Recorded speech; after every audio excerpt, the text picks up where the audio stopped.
Hello, fellow Mavericks. Welcome to the Maverick Podcast. I'm your host, Kathy Rose. And I assume if you're listening, you have a Maverick Spirit, which means you do things your own way, which means you probably question rules, and which means you probably exist as a tribe of one.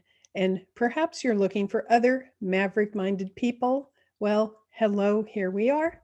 And on today's episode, I have a wonderful guest who is also a Maverick. His name is Pete Sanders Jr.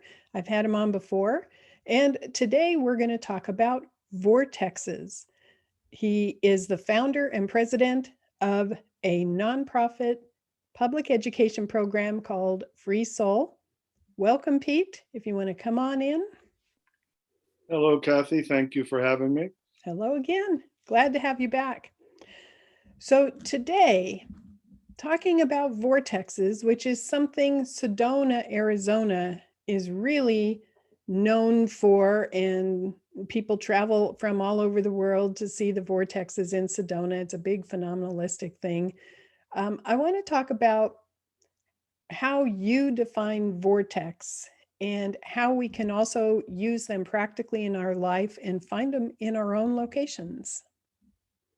Well, first of all, I want to say as part of my background, aside from, the MIT honors graduate, biomedical chemistry and brain science, I also chose to do 5 years voluntary service as a naval officer. I was one of the original, it's not just a job, it's an adventure. I believe in serving country in some way, but I also wanted to travel the world and visit sacred sites all over the world. Climbed Mount Fuji with the Navy, and experienced sacred sites wherever I went in the Pacific and the Atlantic. And I want to let everybody know the vortex effect is something you can get not just in Sedona, but that you can also learn to create wherever you are. Now, Sedona just happens to have the best combination of supportive characteristics I've seen anywhere. And, it is a very special place. I obviously chose to found Free Soul in Sedona after traveling all around the US and around the world. Part of that is the color, the elevation, and the low population density. And we can get into that later if you want. But your question was, what is a vortex? And I'm going to say it slightly differently. What is the vortex effect? The vortex effect is a site or a set of skills that you know that can help you tap higher dimensions of consciousness and then more easily be able to do prayer, meditation, mind-body healing, or outside the box creative discovery. If you think of the science term for a vortex, that people think of a tornado. Well, a tornado is a circulation of wind that lifts things up.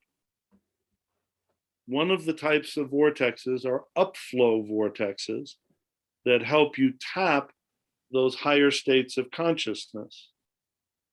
Water vortexes are thought of as whirlpools that go down.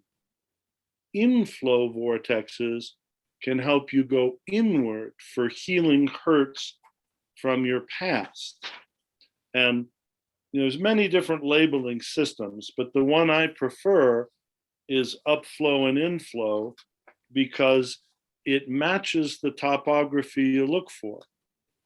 Upflow vortexes are always associated with mountains, mesa tops, pyramidal types of topography. The vast majority of the world's sacred sites are upflows.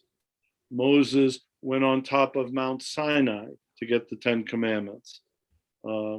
7 sacred peaks in China, Machu Picchu, Mount Shasta, all wonderful upflows, but that may be less than fully effective for people from Virginia Beach or Florida or San Diego, Seattle, or Minnesota, because they're too high elevation. If you are a sea level dweller, when you go above 6,000 feet, the oxygen deprivation interferes. It doesn't interfere with your ability to tap those dimensions beyond. It seems to interfere with people retaining what they got when they were there. If you have ever had a dream that was really vivid, by the time you got to the kitchen to tell your husband about it or your spouse, you can't remember. That's what it's like when you're outside of your oxygen comfort zone. So one of those three factors for Sedona is 4,000, 4,500. We've got upflows, but people from sea level can still benefit. Without passing out. Without passing out. They retain better right. what they right. got. So they have the potential for what I call sustainable insight and wellness, yes, not just momentary relief. And of course, for people who are familiar with Sedona, one of the classic upflow vortexes is Bell Rock, shaped like the pyramid. And it produces that beautiful uplifting feeling. It lifts you up. And what makes it such a great meditation site is it has these levels. And a lot of times I will just go to the first level because I want a little bit of upflow to get me out of my limbic brain stress, but I don't want so much that I bliss out. Now, blissing out is fine if what you really need is deep stress reduction. I give a scientific vortex information talk every Monday here in Sedona. And, it goes even beyond the wonderful content in the DVD that Kathy's husband, Norval, helped us do, filmed in Sedona, because it's longer. But what I've taken to saying to people is, do the vortexes inside out, not outside in. Outside in is just like, ooh, I want to go to a vortex. Inside out is figuring, what do you need at this point in your life? And which type of site would best help you tap that? And you got to realize, I sometimes have people coming to my talk, well, it's at our hotel, it's free, for them staying there. And I try and expand to even reach people who aren't on a real spiritual vision quest. And I say, hey, if what would nurture your soul most right now at this post-pandemic time is to just feel free to celebrate, well, maybe you're not going to go to a vortex. Maybe the vortex is you're just enjoying eating out at a restaurant with friends. So if that's what would nourish you, do it fully. Don't nitpick the waiter, or do they not have the exact meal? I mean, be in the moment of cherishing the joy of eating out. Create your own vortex of happiness. Create your own vortex of freedom of what you need at the time.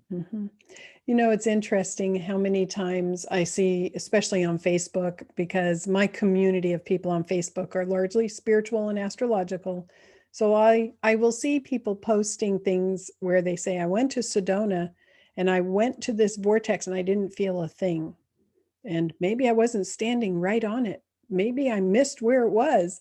And I think to myself, they're thinking the vortex is going to do something to them rather than participate with the energy flow that's already there. And that's a big difference, I think.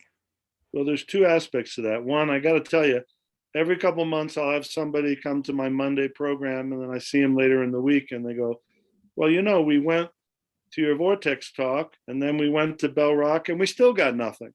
I go, oh, what was your reason for going to Bell Rock? And they said, well, we didn't have one.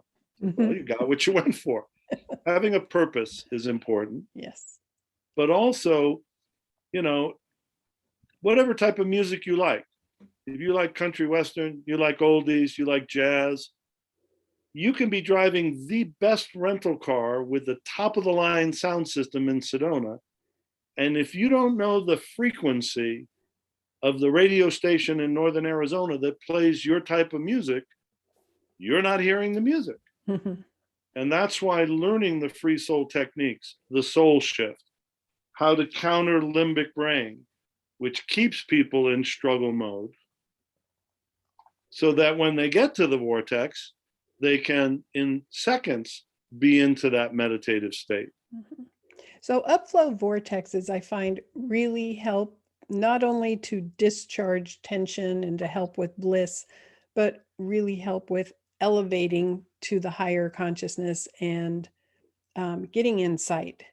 For any spiritual skill, we're a higher perspective. I mean, Higher I'm perspective. thrilled that MIT flew me back there to teach some of the brain's joy center, countering limbic brain and vortex stuff twice, and paid for it.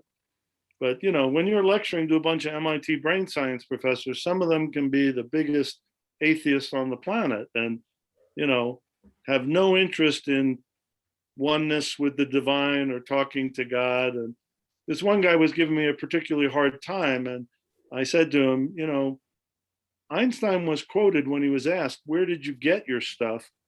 "I've learned to tap the universal unconscious."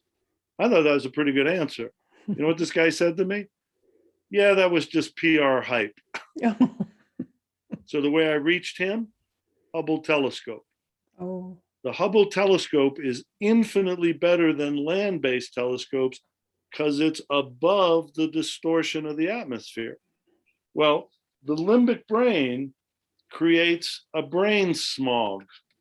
If you ever flown into LA or Denver or even Phoenix with the brown cloud, the limbic brain creates like a brain smog where we don't think creatively and spiritually. Mm-hmm. So in an upflow, you can get out of that kind of distress mode into seeing options. And sometimes what people see is, I don't have to make this decision for 5 months. So rather than hamster wheel worrying for 4 months, I'm just going to put a note in my planner to look at it again in 4 months. Wonderful. So that's the type of thing upflows can help with. Mm-hmm. Now, different people are different. People say, what's the best vortex for healing? So yes, if somebody is really into connecting with Mother Earth, well, they might prefer an upflow and do the blending. We talked in another podcast for blending into the earth and then letting the upflow bring the earth's oneness to them. Some people might prefer to go to an inflow site, Valley Canyon, and go inward to connect with Mother Earth. Mm-hmm. Again, different skills for different circumstances, but I think that understanding it so you can use it brings it out of just hype, brings it out of what I call woo-woo Mm-hmm. into wow. How can I connect with living more as a soul? Yeah, so let's talk about inflow vortexes. And of course, the largest inflow vortex perhaps in the world is the Grand Canyon. That gigantic, wonderful, beautiful canyon full of the red rocks. I will never forget the first time I went there with our 2 children, and they were pretty small at the time. And my daughter, who is a very strong visionary, we stepped up to the Grand Canyon and she just sort of collapsed into a little pool of fatigue because the inflow pull, the inwardness was so strong. She lost all of her energy, all of her little bounce as a child, because it was pulling her inside. And that is often, with inflow as opposed to upflow. Upflow, you feel this lightness, this expansiveness. Inflow tends to feel not heavy as in bad, but it's heavier, it's inward, it's pulling you down into the earth. And that's where knowing the soul shift technique is so important. I always tell people, you don't have to know the soul shift for upflow sites because upflow sites shift you. Mm-hmm. But you got to remember them for inflow sites so that when you're connected with soul, you then bring that soul awareness in and you're dealing with inward things from a soul perspective, not a limbic brain fear perspective. Now, what improves any inflow site is a water flow. Red Rock Crossing is thought of as Sedona's best inflow site. It is the heart of Sedona's Valley. And part of that is water is a very strong symbol for spirit. And it helps us think of rinsing away old things spiritually, nurturing new growth. But even physically, to the limbic brain, a babbling brook sound we associate with life, clean water. Because I've hiked to the bottom of the Grand Canyon, because I've rafted the Colorado River, and I know that even though parts of the river look brown, it's 50 degrees. It's cool. It's not hot. Whenever I'm just at the rim, I can feel that water energy. But I love how Sedona has Oak Creek flowing through it. Mm-hmm. And so when you can get to a valley that a lot of Zion people love, any of the valleys on the East Coast where there are rivers, also greenery helps. Green life is an upflow. So frequently around rivers, you will have green things growing, so you can be inward in the valley, but still feeling the plants reaching for the sunlight and the heavens. And, you know, some of the most powerful vortexes are combination sites where you have a little of both. And I just want to give an example of how things get distorted. We can cover other things about that later, but one of the distortions in Sedona is the vortexes twist the juniper trees. So to find the best vortex, find the most twisted tree. Now, that explanation is inaccurate, but based on a truth. The juniper trees here do grow with a twist. Some of the best sites are combination vortexes where you have a valley next to a mountain, which creates wind channels that accentuate the natural twist of the tree. Do you understand? Yeah. But to get to the essence is understand sometimes where you can be in a valley, but see a mountain. That helps you deal with very tense inner physical things from a soul view, from a, hey, don't sweat the small stuff and remember it's all small stuff. Inward or inflow vortexes pull you inside and help with problem solving, help with body mind healing, help you to reflect, whereas upflow, pulls you out more into bliss and insight. What I find here in Virginia Beach, since we're totally flat, and I live in the woods, and I'm surrounded on all sides of our house, 360 degrees around us are these 100-foot tall trees. And I get a very small view of the sky, because I'm surrounded by these trees, and they're deciduous trees. So they always have leaves on them, so you don't get to see much. And I find that it's like an inflow vortex, that, even though we're on flat land, those trees and how tall they are surrounding us create an inflow feeling. And there are times I have to get out and stretch my energy field and go to the beach where I'm not in the inflow energy of those trees. But one time my husband built a tree house in the back of our house for my son. And the treehouse at least elevated me off of the land enough. You had to use a ladder to go up. It was pretty high in the tree. And the difference was amazing right off the bat. And I used that treehouse as a mini upflow, even though I was in the middle of an inflow. So I found a way to do that. It was very helpful. So this is an actual example of how our psychic strengths can bias us. Kathy and I are both very visual. So when something blocks the sky, we tend to go more inward. Whereas if you want to practice the feeling sense, blending into the trees and the leaves, feeling them reaching for the sun, can help you get out of that canopy type of thing. And that is one thing I've learned how to do. And I learned that because for when you can't get to the beach. Right, because it became too heavy otherwise.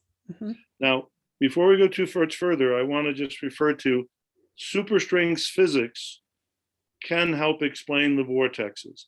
Superstrings physics is changing all of science, and basically it says everything exists in 10 or more dimensions. I'm thrilled the PBS show Nova has done multiple segments on it. The two best are called The Elegant Universe and Fabric of the Cosmos. Here's the part that might confuse some people. They say that some of those extra dimensions are tightly curled up little things. And at first that didn't make sense to me, because every time I felt like I've tapped dimensions beyond, it's this feeling of soaring to the heavens and oneness and expansion. That is what upflow vortexes help you tap, the expansive dimensions. You know how a tree has rings or a pearl has layers? Maybe those tightly curled up dimensions are like the layers of the soul pearl, where memory and in particular hurts are stored. Great So analogy. inflows can help us go inward and clear soul soot that is keeping the love of the infinite from shining through us. And one of the other things that Norval and Kathy helped me do, some of our most advanced material beyond the scientific vortex information or the You Are Psychic, is the Science for Living as a Soul 2 DVD set. This specifically has techniques for how to go inward and clear soot from those soul pearl layers, or transform it into wisdom. It's not pressure that's bad. Pressure without purpose creates earthquakes and heart attacks. Pressure with purpose creates diamonds and light. What goes on in the center of the sun is incredible pressure that makes the light that feeds all life on planet Earth. So if some of our pressures have been hurtful, that soot hasn't been transformed to crystal wisdom. And that's the value of inflows, is going inward. We can put those building materials together into insight and wisdom as opposed to hurt and scar tissue. So both have good uses. Mm-hmm. And it is understanding how the inflow or upflow vortex affects you, especially if you live on one or in one. So if you live in a valley and you're in inflow all the time and you feel like you're getting too heavy, then you go out and you seek a different energy flow in order And to let me give you counter an it. example. Every summer in Phoenix, multiple people have to be rescued from the top of Camelback Mountain when it's 120 degrees. Why you have, aside from they're idiots, there is actually a vortex and limbic brain explanation for that. Mm-hmm. Phoenix is a giant valley, Mm-hmm. and valleys tend to push people limbic. Mm-hmm. And even if people don't know about limbic brain, they subconsciously sense if they go up on a mountain, they'll feel a little relief, like going It's up in your instinct. treehouse. Yeah. Now, if they fully understood it, they'd go in the Bank America building with the air conditioning and the viewing platform, and we wouldn't have to pay to rescue them. Good point. Well, Now, when my kids were in college at JMU, James Madison University, which is in Harrisonburg, Virginia, which is the western part of Virginia, it's in the Shenandoah Valley. And it didn't bother my daughter so much, but my son, who is a feeler, could really feel the valley energy. And he found a spot, especially in his first year when he was in the dorm. And the dorm he had was on a hill. And that particular hill had a little bit of an overlook.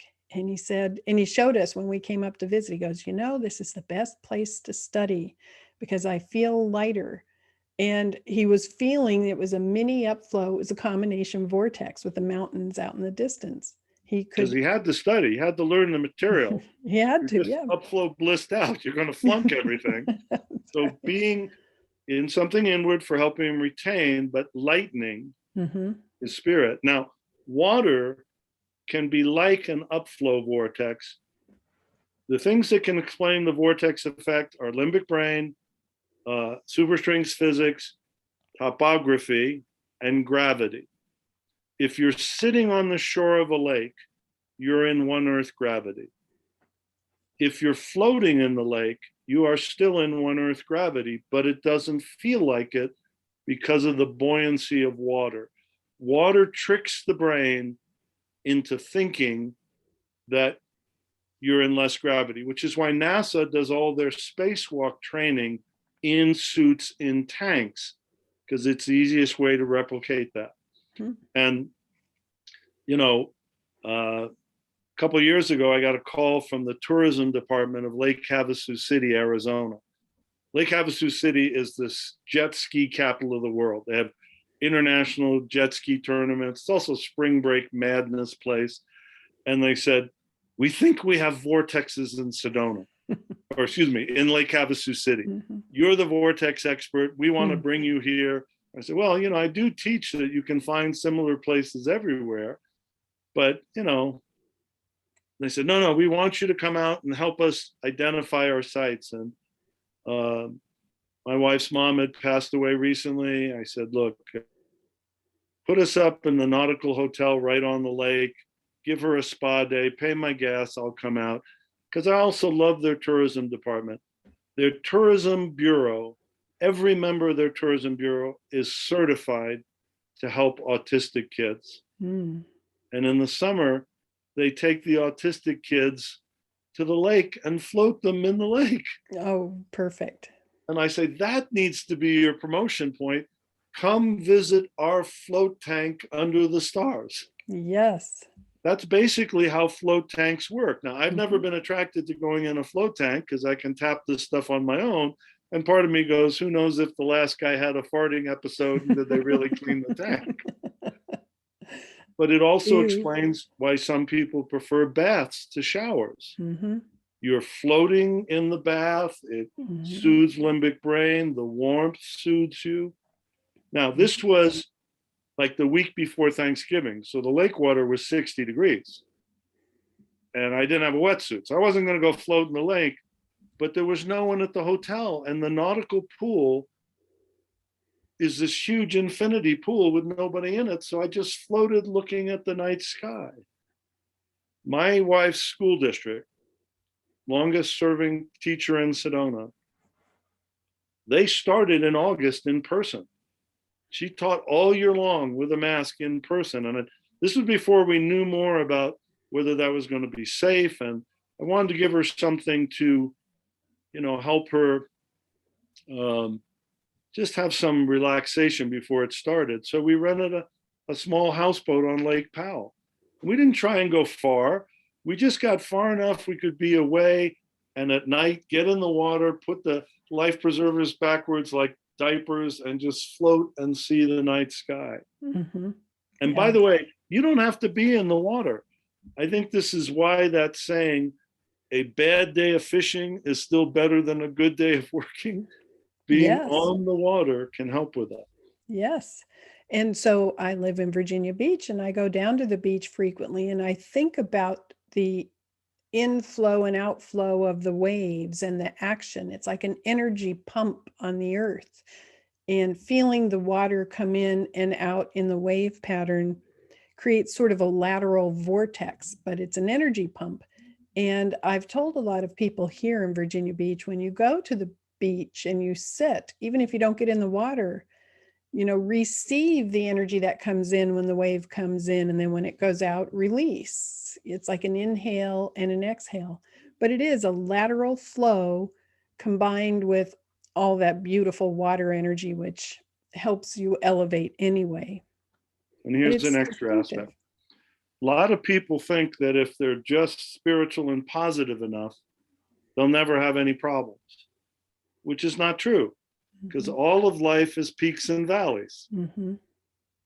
And what we try and teach people in Free Soul is to rename the valleys and see them as pre-peaks. Mm-hmm. Mm-hmm. Take your SOAR, S-O-R-E points into SOAR, S-O-A-R points. Mm-hmm. But when you walk the beach, you actually help get out of limbic. The brain scientists say anything that pulls you to higher cortex gets you out of limbic. Walking does that, music does that. But when people just even sit, hearing the sound of the waves reminds them subconsciously of this pattern, which is not only the in and out you were describing, but this pattern helps to remind people, and this too shall pass. Mm-hmm. Because what most I find it interesting. You just mentioned hearing the sounds of the waves because the auditory part of you. And for me, I focus on seeing the waves coming in and out, which is the most important to me as a visual type. mm-hmm. Yeah, but they both work. Mm-hmm. And you see the water going out before mm-hmm. the wave comes in. Mm-hmm. You know, now nature also tends to have an upflow component if it's not blocking your whole view. Mm-hmm. And just to give you an idea, I had a lady at my Vortex talk from Indianapolis. Indiana is about as flat as it comes. And she said, I have this incredibly stressful, executive job. I was pouring out the cortisol. I was in adrenal overload. Now it all makes sense because when I couldn't take it anymore, I went 30 miles south of the Indianapolis Beltway. There's an arboretum that is incredibly biodiverse, that has waterfalls and mists. And remember, a babbling brook sound or a waterfall subconsciously means life, clean water. Mm-hmm. And she said, I just walk in that and it's like it just rinses all the tension and stuff out of my aura. Now, from the middle of Indiana to get to a Rocky Mountain is not an easy trip, but that's how she adapted, knowing the essence of soothed limbic brain. I can create the unwinding upflow vortex effect through nature and water, even if I can't get to a mountain. And see, the point is to know how to do this when you need it. Right. And to choose to do it so that you don't get stuck in a downward spiral of stress or whatever it happens to be. There's one more thing I want to bring up, and that is sort of the lateral flow of energy that happens in the lateral vortex you create when you just walk or ride a bike or drive your car or run. And I will tell my clients about this frequently, that if they're trying to problem solve, or for people who overthink, the overthinkers who constantly process and process and process, or why, who can't let something go. I said, go for a walk or a bike ride or go run. Create that lateral vortex of energy that actually moves your thoughts forward, that helps you process, that helps you come to some decisions or releasing, or take a road trip. But I think it's so nice to just go for a walk. But I literally feel that vortex, lateral vortex, that's created. You don't get it on a treadmill because you're not going anywhere. Right. You don't even get it on a stationary bike, but you get it when you actually walk and move. And this is where I like to always bring things back to what's the essence of the issue? What's the essence? First of all, when you get a little bit of relief from limbic when you have any kind of exercise, treadmill, stationary bike, walking, what walking and going on a road trip does, one of our other DVDs is the Sedona Vision Quest system. When Sedona was locked down and I couldn't do private sessions, I put it on a DVD for how people can get answers. But I always start that by saying, have you ever heard the Australian version of a Vision Quest? Hey, mate, I'm going to go on a walkabout. The essence of the walkabout, the essence of the bike ride, is cleansing the aura. Movement laterally scrubs the shit out of your aura. And aside from getting out of limbic smog, clearing, and from our very first podcast, if you're joining us partway through, go back and watch the first podcast Kathy did. She talked a lot about the importance of cleansing your aura. And I always say to people, have you seen how they make polished stones? They tumble them in grit. We all have grit in our lives, or stuff that rhymes with grit. And instead of what's wrong with me, if you can be thinking I'm polishing, Mm-hmm. that's Mm-hmm. where the pre-peak thing comes down. And a lot of times the jewel doesn't emerge until after many layers of polishing. So, and I don't know if Kathy does this. She and I are both high visual, but I'm so high visual that I love working with a 4-color pen and designing retreats. And I put techniques in green and problem areas in red. And, you know, the other downside of high visual is you can be perfectionistic. I want to write it perfect the first time, you know. So I don't really like 4-color pencils. They don't have the vibrancy. So what I've learned to do is if I'm working on something and I don't want to hit resistance of I got to get this exactly right, I crumple the paper up before I start and smooth it out. And that reminds me, this is a rough draft. Literally. And see, when people don't write down what they're polishing on, Mm-hmm. they don't have a layer to build on. Mm-hmm. Yeah, and there's a big difference between walking by yourself in silence, which then allows you to process and work things out, versus walking with a friend and talking, which can also allow you to work things out, but on a different level, or walking with headphones on and listening to music. I mean, all three of those are different, slight variations to the same technique. But I know when I have a lot on my mind, or I'm trying to problem solve, or I'm trying to come up with an insight, or I'm trying to write an article and I can't figure out how I'm going to begin, I know the technique of going for a walk does it for me, a walk in silence.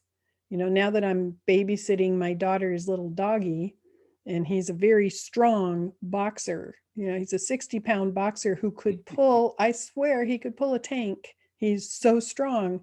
So going on walks now with him do not do the lateral vortex for me because I'm just so focused on controlling the dog. But by myself, in peace, in quiet, is just phenomenally healing for me on so many levels. Now, give everybody listening one tip that works for me, may not work for them. Whenever I'm doing that kind of a walk, I always bring a pen and a folded up piece of paper in my pocket. Or use your cell Because, phone and write it on your notes. or something. Yeah. Because I find that when people get an insight, if they don't have a way to record it, Yes. they immediately start worrying about, oh, will I forget this? And then That that stops them from the next. static actually makes it easier to forget. Yes. Yes. So I do. I pull out my cell phone and there's a little note app and I just tap it into the notes and keep on going. Mm-hmm. Yeah. Now, when But someone is sitting and very meditative, the secret is to be skilled enough with the soul shift that you come back enough to either write something down or come back and cement it into different ways of remembering. I found sometimes I'm very deep in meditation, I'll get an insight and I go, oh, I'll remember that. And I don't. No, yeah, exactly. So I have to either think of like 3 different, maybe a symbol, a word, a color, a feeling, something that anchors it in all 4 senses. But I do find as I'm talking to clients, how many people say, well, you know, I tried the eyes closed meditation and clearing my mind in order to solve this problem and it didn't work. And I said, perhaps you need to use movement to circulate and get your thoughts, you know, with that lateral vortex flow. And it, again, different techniques for different people.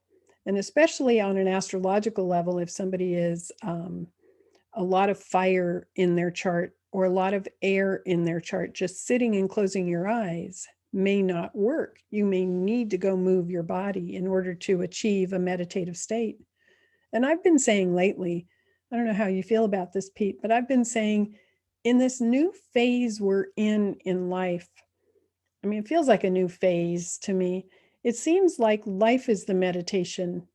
You know, so many people separate spirituality from their life. I'm going to go be spiritual now and close my eyes and meditate. And then I'm going to come back and do life. And I say, maybe life is the meditation. Eyes open, walking, talking, you know, with your spirituality and life in every moment, not separating them. But that goes Well, to walking for me. and again, if we're polishing and we've already mastered how to do spiritual separately, what would come next is that beautiful DVD you and Norval helped me do, Science for Living as a Soul, bringing the mountaintop into the village.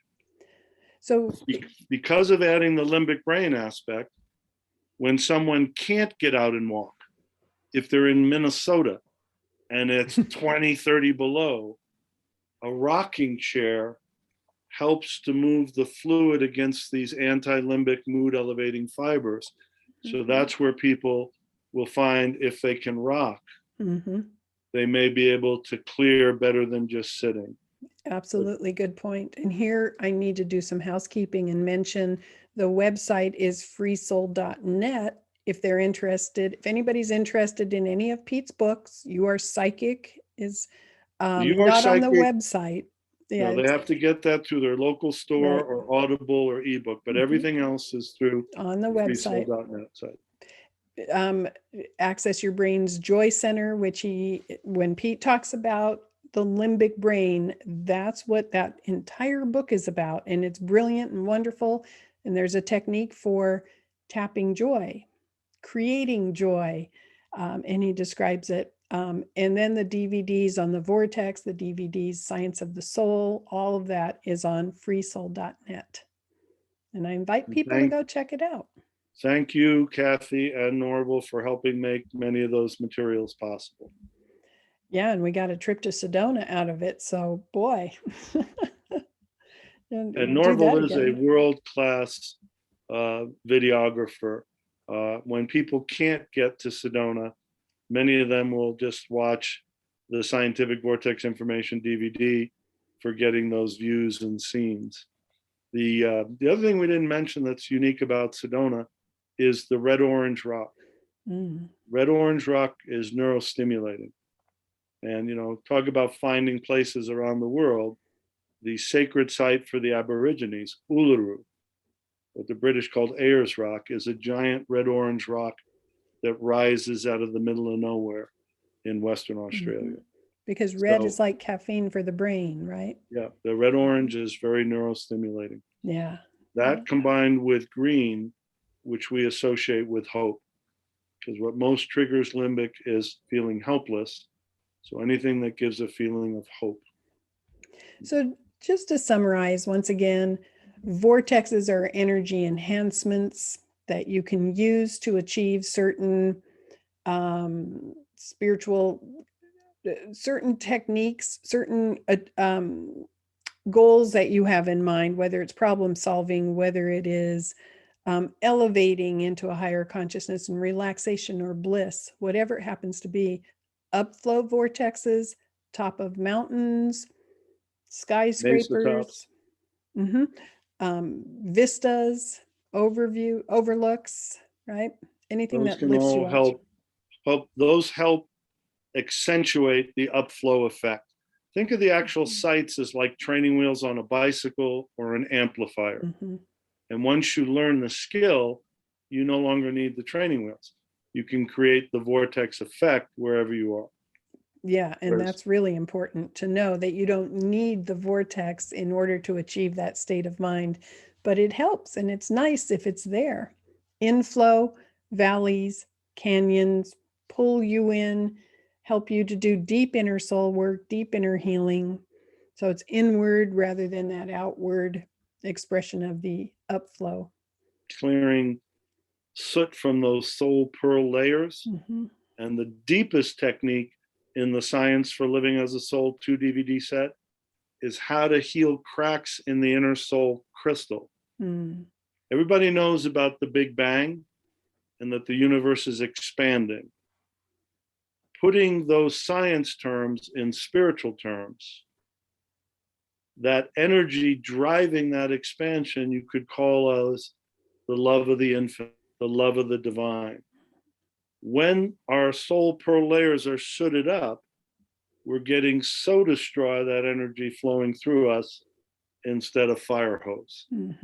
when there's a deep hurt, it cracks that inner soul crystal. If you've ever seen safety glass when it's, cracked, it makes that like frosted pattern. Well, those can really impede that energy flowing through us. You learn to counter limbic brain, you can go with the flow. You learn to heal inner soul crystal cracks and clear soul soot. You can glow with the flow. Mm-hmm. That infinite love of the divine energy radiates through you. And I think that's where the term enlightenment came from. Yeah, wonderful. Ooh, that was beautiful. Well, thank you. And I think we've given them an understanding of vortex energy, that you can find it wherever you go. You can create it and use it for specific reasons and know what you want to achieve before you access a vortex energy. And I'm going to go to the beach soon and go enjoy that energy pump that happens there and be delightful with that.